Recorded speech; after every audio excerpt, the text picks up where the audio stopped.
Welcome to the Leadership Table podcast. My name is Chad Reyes, and I'm just so excited to spend time with you today. Today I have a phenomenal friend of mine, a great entrepreneur, a great businessman, a phenomenal man of God, and we are going to have a great conversation all around leadership.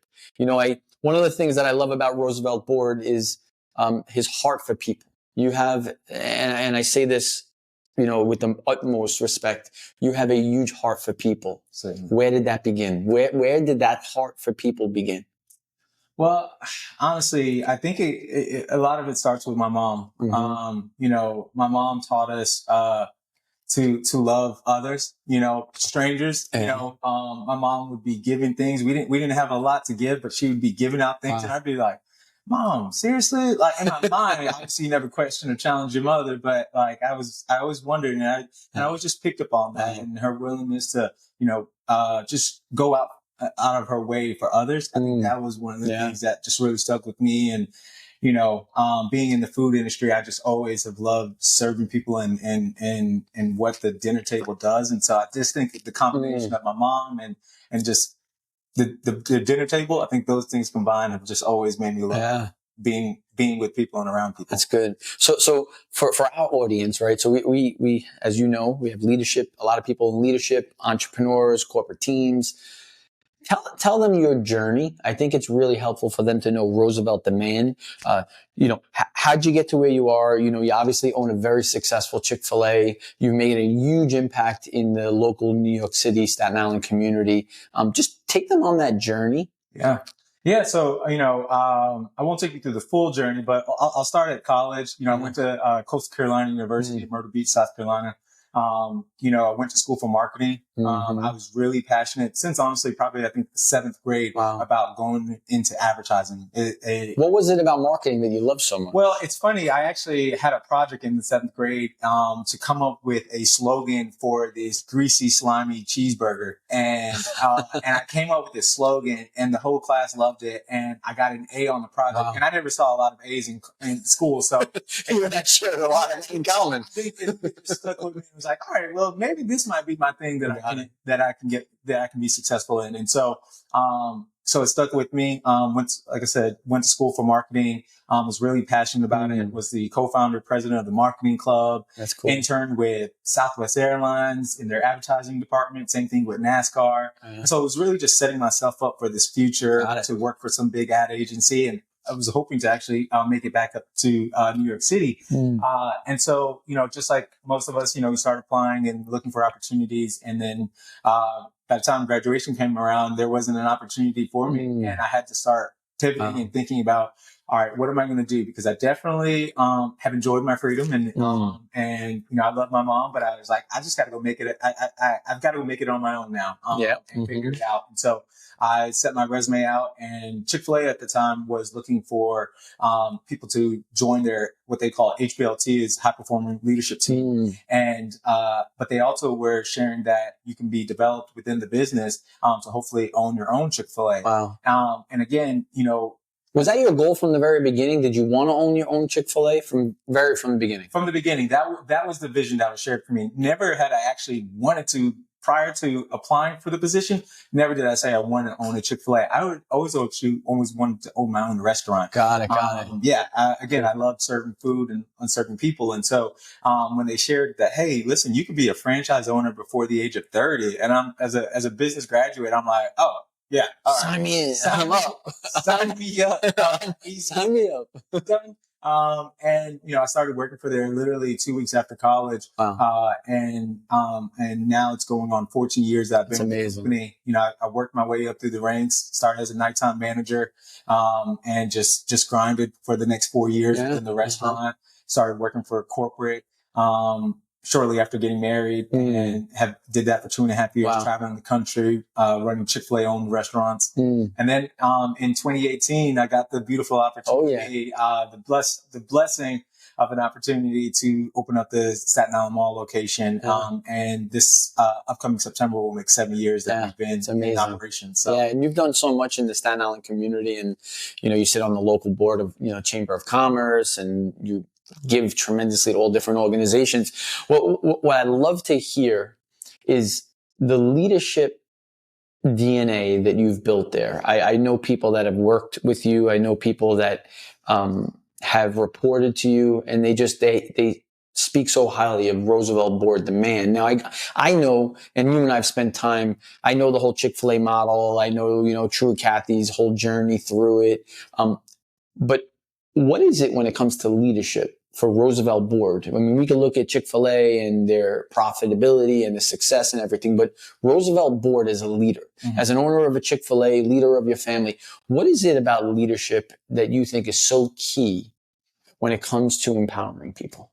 Yeah, I think it is the power, what you said, empowering, but I think it's the power to be able to influence somebody's future, to be able to hopefully just speak into it. Obviously, you can't control what that individual is ultimately going to do, but I understand the importance of my role as a leader within my organization, regardless if I'm selling chicken sandwiches or I'm selling, toilet bowls. Yeah. At the end of the day, if I have people that work under me, I take a true responsibility to better their lives, not just with a paycheck, but with opportunities, with guidance, with knowledge, wisdom, sharing whatever experiences that I've gone through. So hopefully they can continue to believe in their dreams.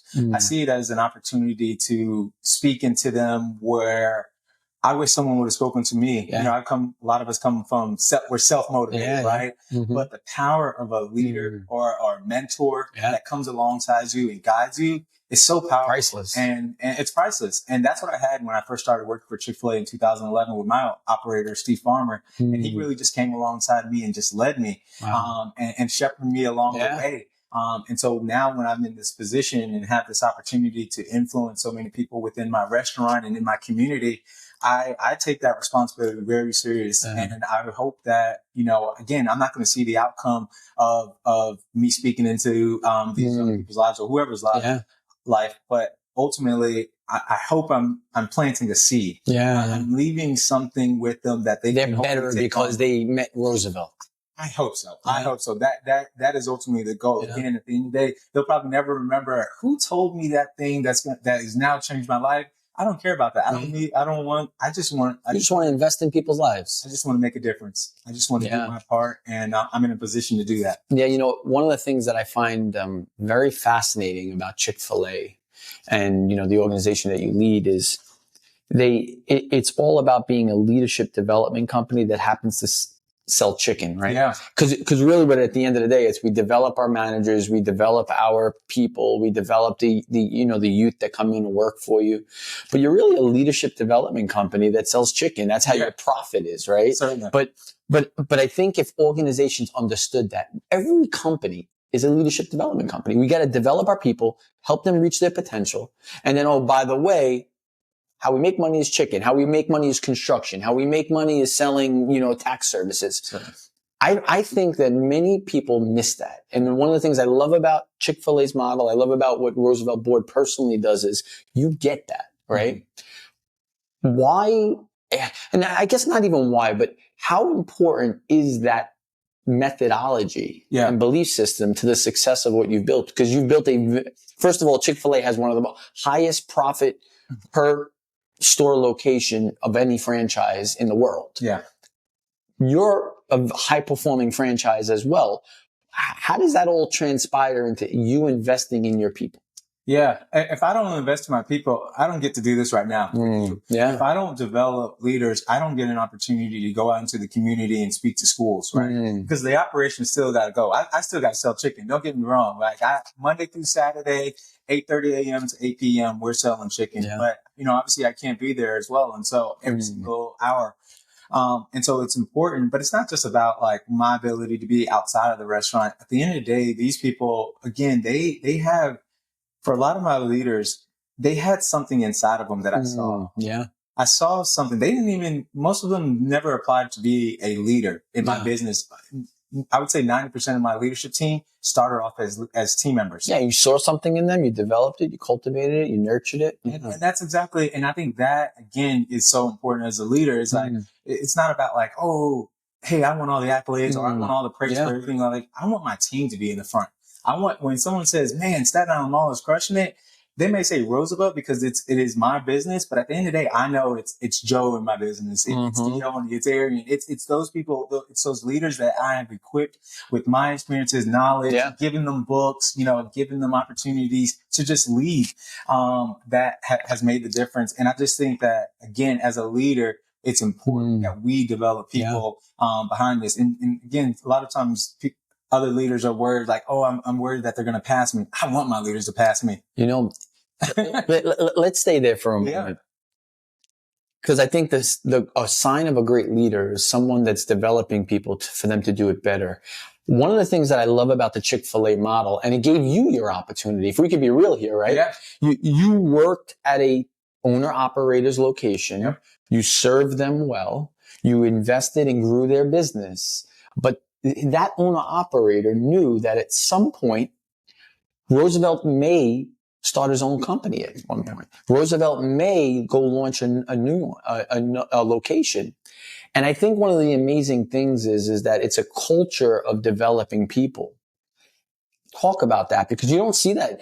One of the things I see a lot in businesses is I see businesses not wanting to develop their people. And Danielle came up with a really catchy, we did it at a conference. She came up with a really catchy line. It was the CEO and the CFO, right? So the CFO says to the CEO, what happens if we develop our people and they leave? And the CEO says, well, what happens if we don't develop our people and they stay? Like, right? That's so good. It's like, because the CFO is trying to maximize every dollar. Yeah. And the CEO is looking at it saying, well, how do we develop and grow our people so we grow our company and we grow them? Yeah. But in developing our people, there's going to be 1 or 2 or 3 people one day that comes through the Roosevelt Board Chick-fil-A store that's going to own their own franchise. Can you talk to me about that whole process and how it's impacted your life? Because it is a culture that you guys have. It is a belief system that you have and Chick-fil-A has, that we develop leaders, and we know that one day they're going to go maybe open up their own store, but we're going to want to develop them because it grows the global company. Yeah. Well, I think that's actually it's actually part of when we think about the criteria of a great operator, or when they think when corporate comes into the restaurant to try to, evaluate how well our restaurants are doing, they look at, obviously they taste the food, they look at the facilities. But then the highest grade that they care about is the people. The people within your restaurant, right? You have your day-to-day team members, right? But your leaders, how well have you developed your leaders to grow this business? Because we know that leadership development is so important with the business because of how expansive the business is and how often the business is changing. Yeah. And again, at the end of the day, if we're putting all that responsibility on one leader, the CEO, granted, that CEO is in that position because he or she may be great and could clearly lead this company to the next level. But you've got to have a great supporting cast, right? No one's ever done. No one will ever say, I got to the top of the mountain by myself. Well, they will, but they'll have a small company with very little impact. Yeah, exactly. And it may not be around very long, right? Yeah. We've been fortunate to make sure to understand that in our industry, especially the quick service industry, that industry, most people typically stick around with 6 months or less. Yeah, it's a revolving door. It's a revolving door. And we understand that it is going to be a launching pad. Well, it can be a launch pad. And that's how I see my business. I tell my people when I interview them in their final interview, I said, I know you're going to lead me. But at the end of the day, when you lead me, I hope that you're better. I hope that you're more prepared for the opportunities ahead. And honestly, that changes. It changes, but it's not even a strategy. It's actually, I mean that wholeheartedly. Like, I know you're not going to be with me. You're not going to become a doctor working at Chick-fil-A. I'm sorry, right? And so while you're with me, hopefully we can teach you some of those intangible skills and tools that's going to help you be successful.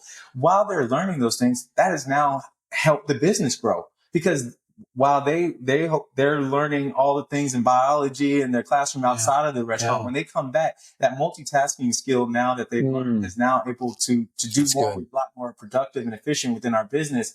And so if I don't develop leaders, then my business doesn't grow. If I don't develop people, then I don't grow. Yeah. I grow when I develop people. You become that lid. Yeah. And I've made some mistakes. So I apologize to those that maybe I didn't develop as great as I could, but we've all been there, by the way. We've all had collateral damage.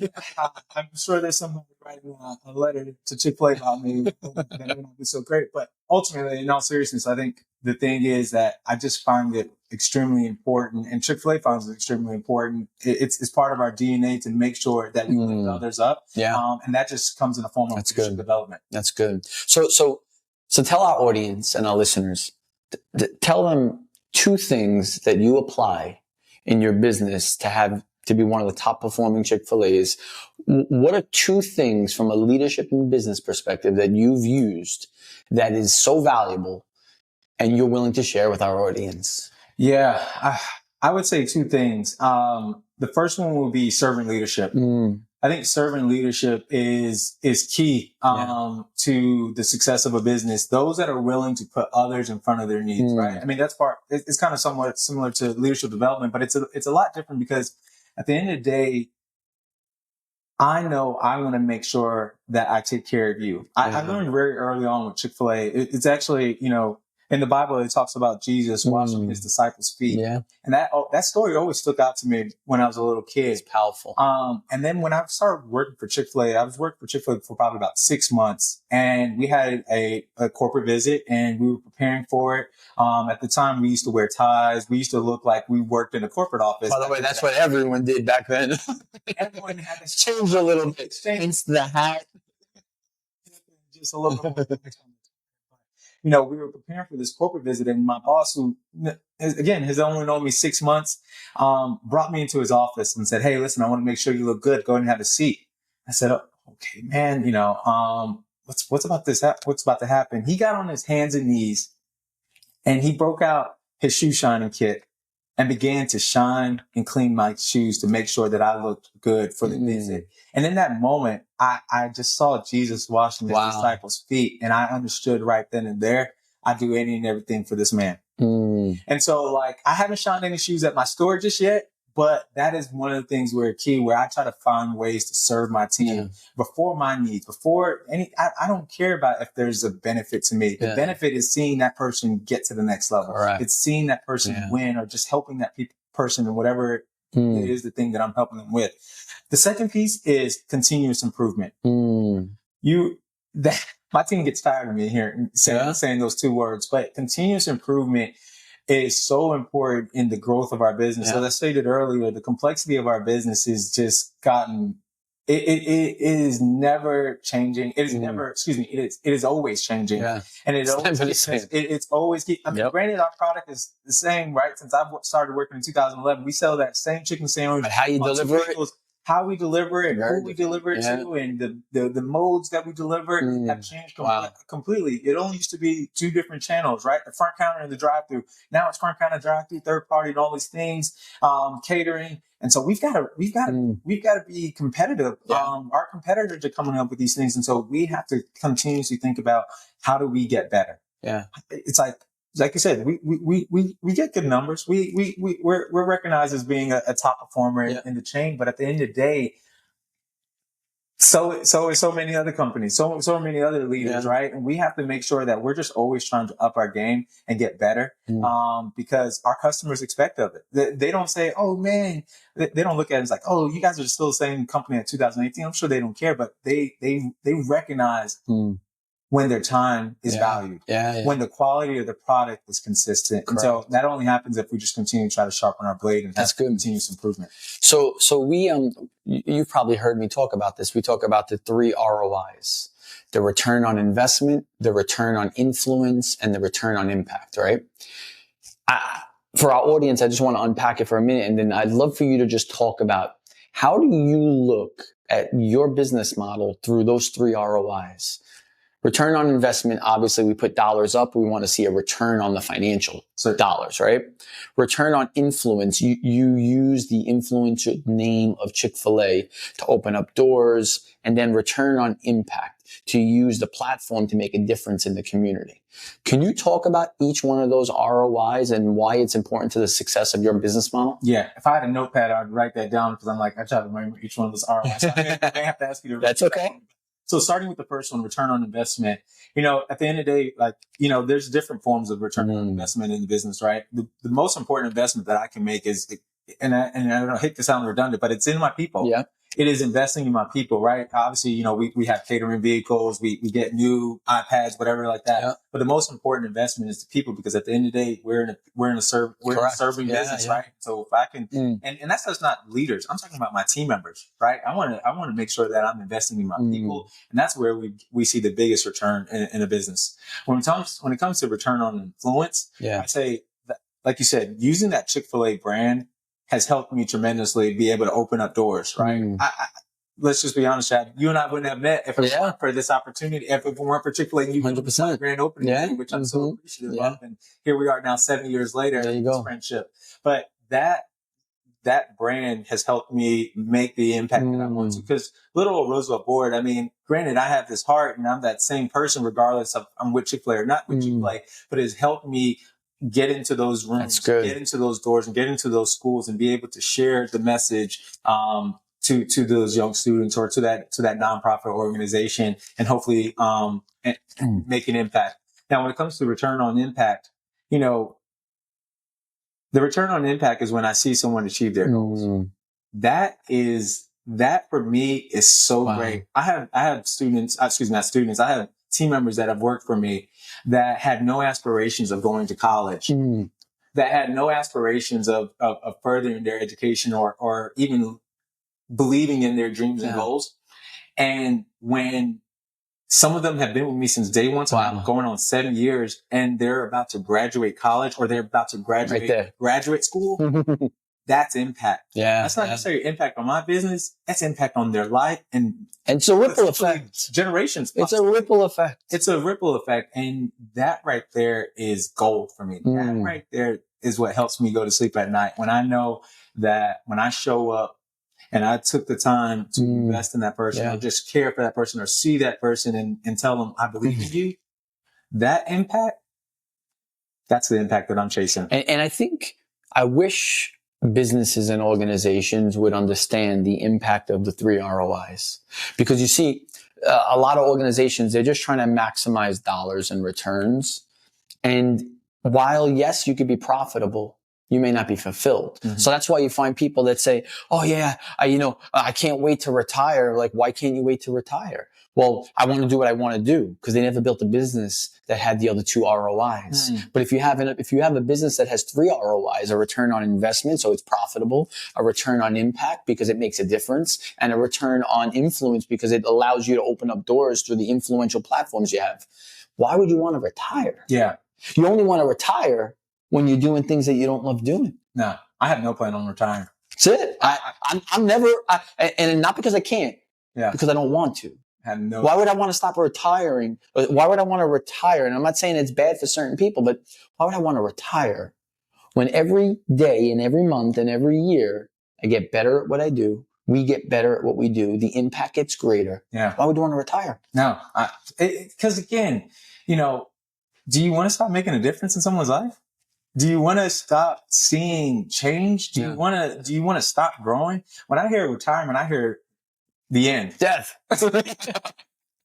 Seriously, like that's what retirement for me sounds like. Like I can't see myself stopping, because I have seen the power of those 3 ROIs, as you stated. I have seen what it is. And so, God has given me the opportunity, the capabilities to make an impact, to influence people. And so for me, and he's giving me the mind for business. I don't get me wrong. I love business. I love the opportunity. I love turning a profit. Like, those are great things. But again, that's not what drives me. It is those other 2 ROIs that drives me. And if I stop working, if I stop being in a position that allows me to do that, then I'm going to feel like I'm not fulfilling God's purpose for my life. And for me, that's what it's all about. Yeah. In our coaching company, and I think I've shared this statistic with you. So, there's a book, Good to Great by Jim Collins, right? It's bestseller, millions of copies sold. And in that book, he compares these good to great companies to the S&P 500 in the same sector, right? And I'm just going to really oversimplify, but it's like a 3-to-1 ratio. Good to great companies had a 300% return compared to 100% return over a 10-year period of time. But then there was these other companies, these companies that led with purpose and vision and values and key and stakeholders and really building strong partnerships and key stakeholders. They were 10 times more successful than the S&P and 3.5 times more successful than good to great companies that were led just by a dynamic leader. Mm-hmm. And I think when I look at what you guys are doing, when I look at what Chick-fil-A does globally, that's what you guys do. When people look at it and say, well, Chick-fil-A's profits are so much higher than other organizations, they're right. But they don't know why. Yeah. And if I can narrow it down to two things of why, it's God's hand on that business. Mm-hmm. There's no doubt about it. I mean, without God's hand on that business does not thrive to the level that Chick-fil-A has with 3,000 locations and the most profitable restaurant franchise in the world, right? And then it's investing in your people. Yeah. Those are the two things that make them stick out. I mean, you've said it to me that, Dan Cathy says, well, our chicken's good, but it's not that good. It's that good because it's a hand of God is on there, and it's that good because you develop people and you keep multiplying people and you keep reproducing more leaders. That's why it's good. Certainly. Yeah, no, it is. And that is the formula. It's simple. We have consistently done that with our founder when he started his first concept, which was Truett's Grill. And now ultimately in 1967, when we opened up Chick-fil-A in 1967, not much has changed about what's important to us as a company. Yeah. Not much has changed. Like, granted, we're global. We're in Singapore. We're in the UK, up in Canada. We're global right now, but the expectation is the same. Same thing. Same expectations, same consistency. Love people, serve chicken. That's it. The recipe hasn't changed, and our expectations of how we lead within our business and how owner operators and staff members in Atlanta operate, like we all operate on the same mindset, right? That's good. And so it has helped us. It's been our North Star, and we're going to continue to do it, and it's helped us be successful to this point. So why change it? Why change it now? Yeah. Right? Get it. So in wrapping, we got maybe like 2 more minutes. Yeah. What's one thing that you want to leave with our listeners? You want them to really walk away with saying, if there's anything that you heard me say today, this is it. Man, that's a great question. Cause I can talk and hopefully I said something of value. Oh, I'm sure you added so much value to everyone. But, I think the most important thing, cause this is about leadership, right? I think great leaders give their team hope. I think great leaders find a way to motivate their team to believe. I think about, those Army generals when they were low on rations and low on ammunition and low on soldiers, and they had to rally the troops to fight. Yeah. Like those leaders, right? Those are the leaders that we want to say, how did you do it? Yeah. They inspired them. Yeah, but they gave them hope. Yeah. They gave them hope that we can make it through. Wow. And I think that's what leaders have to do. They have to give their team hope. Right? Not just hope to reach the quota for the month, right? That's superficial, right? That's the byproduct. That's the byproduct of hope, right? But give them hope that they can believe in themselves. They can believe beyond what is in front of them, right? And they can aspire for anything that they believe in. And like that for me is the most important thing that I do with my team. I think that's part of the secret sauce is that I give my team hope. Yeah. And that doubt that you're a hope dealer. You're a hope dealer. Listen, and it's legal. So I'm gonna arrest for being a hope dealer. So as much of it, because that right there has been the difference maker for my team. Yeah. And them being able to accomplish their own dreams and goals. And so, leaders, give your team members, give your employees hope. Don't miss that. Give them hope. Hope is what's going to give them the ability to want to keep pressing forward when things get tough. That's exactly. And it's not if things get tough, it's when they get tough. And they do. Regardless of your industry, you're not void of adversity. It's part of it. But that hope, that gives you the fuel to keep pushing. That's awesome. Well, we're just so excited to have you on this journey with the Leadership Table podcast. I want to thank my friend Roosevelt. You are a phenomenal leader. By your fruit, you'll be known. So people that work for you, they talk about just the impact you made in their lives. You have a very successful business. I want to thank you for joining us. And I want to thank our audience for being on the Leadership Table podcast. Like, share, comment, share how impactful this message was. But I just want to thank you for joining us on the table. God bless you and be well. You're listening to the Leadership Table. I am so excited that you've joined us. Hey, listen, you want to join us in future episodes where we're going to invite some of our greatest friends, some of the greatest leaders we know to share all about their leadership journeys and just add tremendous value to you and your teams. Hey, listen, drop a comment below on your biggest takeaway, that what is impacting you the most. Like it, share it with those people that you know need to hear this message, and subscribe. And hey, listen, turn on the notifications. I just want to thank you because you are making a difference. As you help us, we help you, and we just divide the work and multiply the impact. My friend, thank you for joining us on the Leadership Table.